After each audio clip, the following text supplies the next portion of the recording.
আসসালামু আলাইকুম। গতকাল বিকেলে জারিফকে নিয়ে চলে গিয়েছিলাম একটু বাসার নিচে। মেইনলি জারিফকে বলতেছিলাম যে বাবা চলো আমরা একটু রিক্সাতে ঘুরে আসি।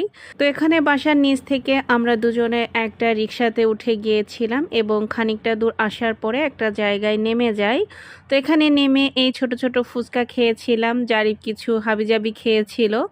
আসলে বাহিরে ঘুরতে আসলে এগুলা হবেই, এটা থেকে আসলে রক্ষা পাওয়ার কোনো উপায় নেই, তাই বলে কি ঘুরবো না?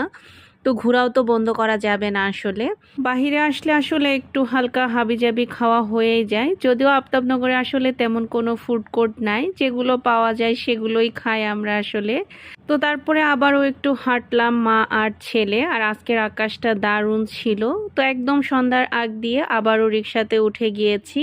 তারপরে বেস্ট বাই থেকে মা ও ছেলে একটু আইসক্রিম খেয়ে নিচ্ছিলাম। তারপরে এখান থেকে গিয়েছিলাম জারিফের বন্ধুর বাসায় এবং সেখান থেকে জারিফের বাবার সাথে বাসায় আসি।